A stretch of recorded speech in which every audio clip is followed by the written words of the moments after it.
Depression, anxiety આ શબ્દો તો આપણે સાંભળ્યા જ હશે. આની સાથે સાથે સાયકિયાટ્રિસ્ટ, ન્યુરોલોજિસ્ટ, કાઉન્સિલર, થેરપિસ્ટ આ પણ સાંભળ્યું હશે. અને જો આમને કન્સલ્ટ કરવાની વાત આવે એટલે સોસાયટીમાં હજુ પણ આને એક ટેબુ સમાન ગણાય છે. તમે લોકોને બોલતા સાંભળ્યા જ હશે કે હાય હાય આ તો ગાંડાના ડૉક્ટરને બતાવે છે. પણ શું 21મી સદીમાં રહીને હજુ પણ મેન્ટલ હેલ્થની સારવાર ટેબુ ગણાવી જોઈએ? ત્યારે ચાલો માણીએ અબ તકનો આ વિશેષ અહેવાલ મેન્ટલ હેલ્થ પર. સાયકોથેરાપિસ્ટ નિષ્ઠા શાહ અબ તક સાથે વિશેષ વાતચીત દરમિયાન જણાવે છે કે ઇમોશનલ હેલ્થની મહત્વતા એટલી જ છે જેટલી ફિઝિકલ હેલ્થની છે. ત્યારે 21મી સદીમાં માનસિક તણાવ માટે મદદ લેવી કોઈ શરમજનક વાત નથી. I feel mental health is as important and as necessary like your physical health and your physical well-being. જેમ લોકો જીમમાં જાય છે પોતાનું બોડી સારું બનાવવા માટે, સારું દેખાવા માટે, એ એટલું જ ઇમ્પોર્ટન્ટ છે that you look after your brain and you and not only your brain, your heart as well, and your overall mental well-being and your emotional health. I mean, you can equally call it as emotional fitness or emotional well-being, the same way you call it physical fitness athwa physical well-being. 100% yes. It is certainly considered as taboo, and there is a lot of stigma around it, and it is heavily deep-rooted into our society and into our culture. However, lokono perspective એના માટે બદલે છે. There are a lot of young people, a lot of elderly people who are now comfortable to seek help and guidance, and there are a lot of other mental health professionals, psychiatrists છે, ઘણા બધા લોકો છે જે હવે આ વસ્તુને promote કરે છે. So the stigma is still there, it is improving, but it has not gotten out completely. So Braintism we offer therapy to kids, to young adults and to adults. So my youngest clients are as old as 2 years old, 3 years old, and I have older clients as old as 70, 75. So Braintism we haven't put any age bars or age limit, and considering whatever the areas of problems that they have or any sort of mental health issues that they're experiencing, we provide different therapies and different opportunities for them to feel better dependent on their age. So kids સાથે આપણે બેસીને talk therapy કે psychotherapy ના થઈ શકે, કારણ કે you cannot expect a 3 or a 5-year-old to sit in a chair and listen to all this is life, this keeps happening, but you should not, or you can feel something else, right? So એ લોકો માટે emotion regulation આપણે બહુ જ અલગ રીતે કરીએ છીએ. Adults માટે it is done a little differently, but at Braintism we cater to all people irrespective of their age and whatever their diagnosis. So first thing that I would want to point out is about stress, right? બહુ જ common વસ્તુ છે, બહુ જ normal aspect અને factor છે જે આપણી એવરીડે લાઈફમાં બધા લોકો એક્સપિરિયન્સ કરે છે. અને because everybody is so different, બધાની સ્ટ્રેસ એક્સપિરિયન્સ કરવાની અને સ્ટ્રેસની સાથે ડીલ કરવાની પણ કેપેસિટી અલગ હોય છે, right? So I would call stress as one of the main reasons why people in our society are struggling with their mental well-being, because stress is something જેની ઉપર પછી તમારા બીજા issues pile up થવા માંડે. They start adding layers to that aspect, right? Other issue is also of some sort of issues at home or childhood trauma or relationship issues, be it in friendships, be it in your dating life, be it in your married life or friendships. Then you have medical diagnosis when you're talking about depression, anxiety, OCD che, then you have schizophrenia and bipolar disorders. So clinical side is absolutely there, but there are a lot of situational not disorders but situational factors which are impacting the mental well-being of a person. There is a big influx of people or of individuals with body image issues. There are a lot of people who have confidence related issues, or somewhere where they feel that they are yet not enough. They have existential questions. So there is a lot that is happening in our society, and not everybody can take it in a certain manner and in a certain capacity. તો એ જે રીતના એ લોકો response આપે છે એના લીધે એ લોકોના repercussions are decided, right. A lot of young people are having sleeping issues as well. Sleeping problems where they find it very difficult to sleep at night. They have productivity issues કે બધું બરાબર છે, કાંઈ જ problem નથી, તો પણ એ લોકો શું કામે પરફોર્મ નથી કરી શકતા. Why are they not able to achieve full capacity in their area of work? Don't feel afraid. Do not feel shy. This is absolutely normal and it is absolutely okay to feel whatever you are feeling. તમને જ્યારે ખુશી મહેસૂસ થાય છે ત્યારે તમે એને પ્રશ્ન નથી કરતા, તમે ક્વેશ્ચન નથી કરતા કે શું કામે તમે આજે આટલા ખુશ છો, કે તમને જ્યારે પ્રમોશન મળે છે કે તમારી લાઈફમાં કંઈક સારું થાય છે ત્યારે you in fact choose to celebrate, right. તમે લોકોને જણાવો છો, તમે સેલિબ્રેટ કરો છો એ વસ્તુ. બટ જ્યારે when it comes to things like sadness કે કોઈની તમારા ફેમિલીમાં ડેથ થઈ ગઈ છે ઓર એનીથિંગ જેના લીધે તમને બહુ જ high level of negative emotions experience થાય છે, તો જસ્ટ બિકોઝ એની સાથે નેગેટિવ ઇમોશન્સનું કોનોટેશન છે ડઝ નોટ મીન દેટ તમે તમારી જાતને એ પર્સપેક્ટિવથી જોવા લાગો, રાઈટ. જેમ સારા ઇમોશન્સ છે, જેમ હેપી ઇમોશન્સ છે, you need a balance. You need your sad and your negative emotions just so that everything can move at par, right? So my only message using the UpTalk platform would be that do not shy away, do not feel afraid. There is a lot of help available. It is correct કે લોકોને હજી ખ્યાલ નથી કે કઈ રીતે, કેવી રીતે અને કેટલા ટાઈમમાં તમને સારું થઈ શકે, but go out, seek help and 100% your issues or whatever that you are experiencing would be resolved.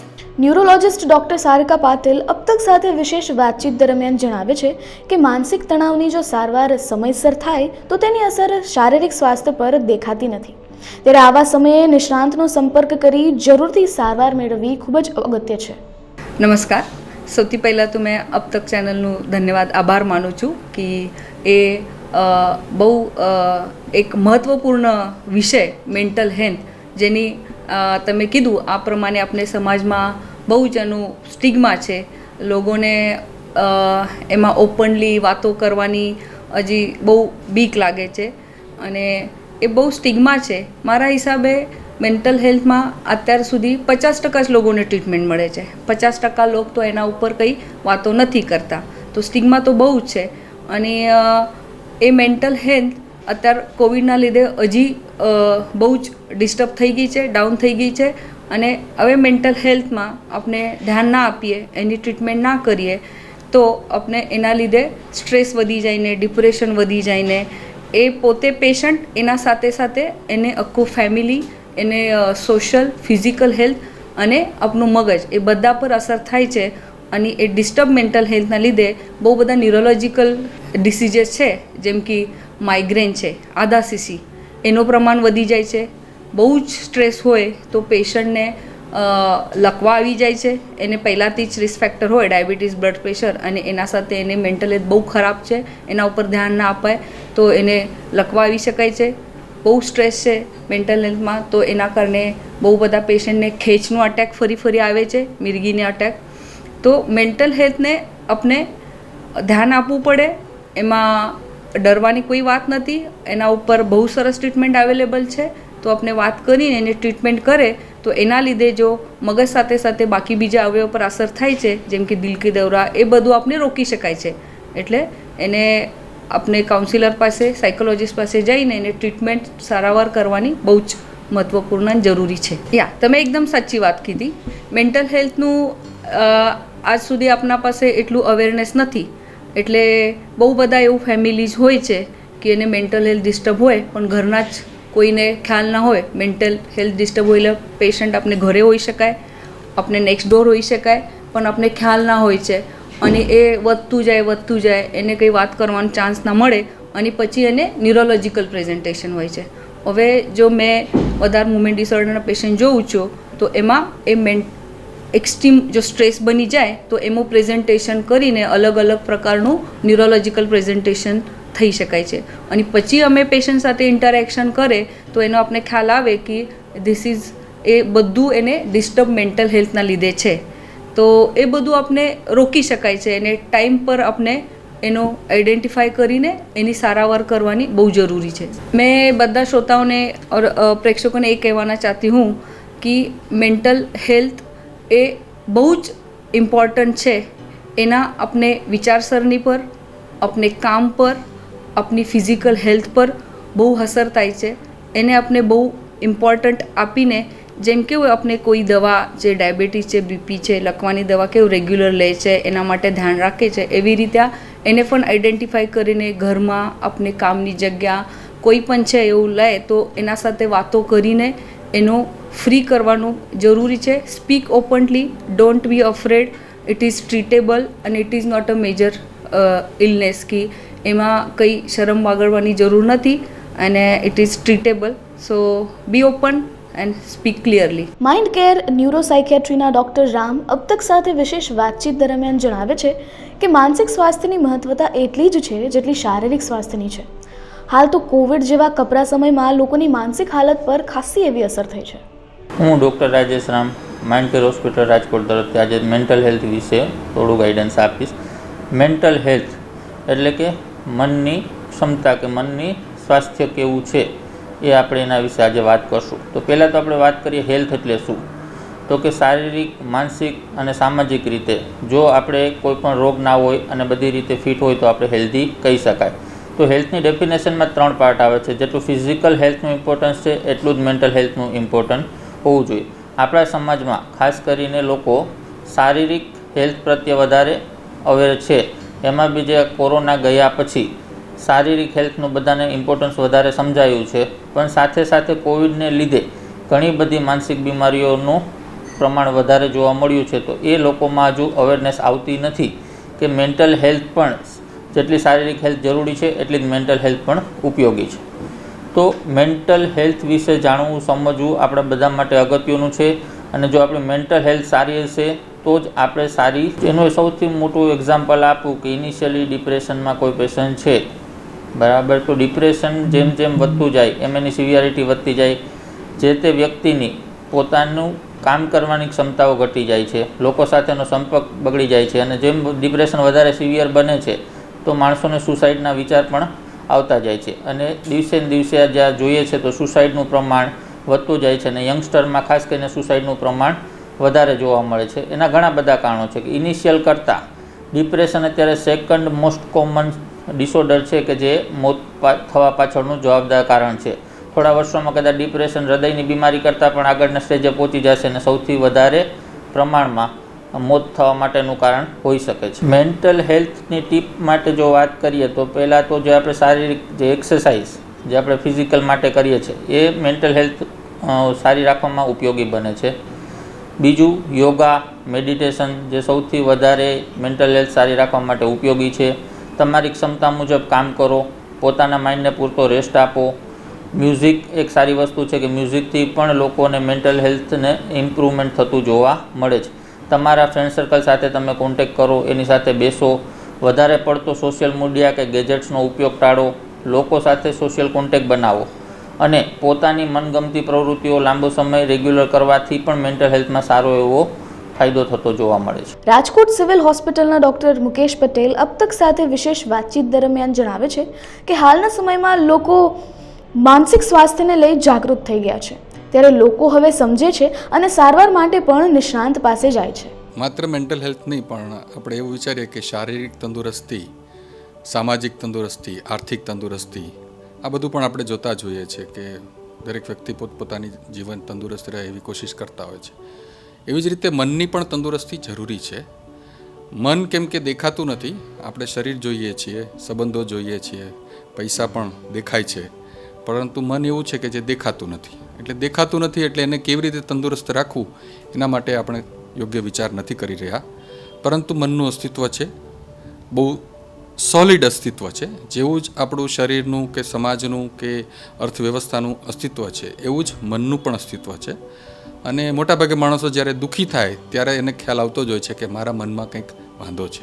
ત્યારે એને ઈચ્છા પણ થાય કે હું કંઈક મનથી સારો થાઉં. સમાજના ટેબુ પાછળ ઘણા બધા કારણો છે, કેમ કે મનનું મેં કહ્યું એ પ્રમાણે અસ્તિત્વની ખબર નહોતી, એને કારણે મનના જે પણ ડિસ્ટર્બન્સ હોય એને લોકો કાં તો ભુવા પાસે જાય, જ્યોતિષ પાસે જાય, અથવા તો મંત્રતંત્ર દોરા ધાગાથી પોતાના મનને સરખું કરવાની કોશિશ કરતા હોઈએ. અને ડૉક્ટર તો એક શરીરના જ એક્સપર્ટ ગણાય, એટલે શરીરમાં બીમારી થાય તો જ ડૉક્ટર પાસે જવું, અને મનમાં બીમારી થાય તો ડૉક્ટર શું કરશે, એવી જાગૃતતા જ ન હતી, એવા વિજ્ઞાનની જાગૃતતા ન હતી, એવી વ્યવસ્થાઓની પણ જાગૃતતા ન હતી.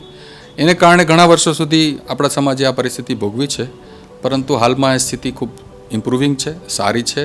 મીડિયા દ્વારા, સરકાર દ્વારા જે પણ રીતે પ્રયત્નો થઈ રહ્યા છે એના દ્વારા લોકોમાં જાગૃતિ વધી છે. અને હવે અમે જોઈ રહ્યા છીએ કે ઘણા કેસ જે બહુ જ નાની સ્થિતિના હોય એવા લોકો પણ અમારી પાસે હવે આવવાના શરૂ થયા છે.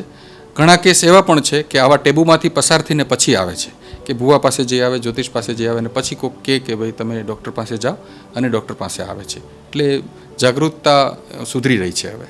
શરીરની બીમારી હોય કે દુશ્મન હોય, આપણે કહેતા હોઈએ છીએ કે ઉગતા જ ડામી દેવા જોઈએ. એટલે જેટલું શરૂઆતમાં એની ટ્રીટમેન્ટ થઈ જાય એટલું સારું હોય છે.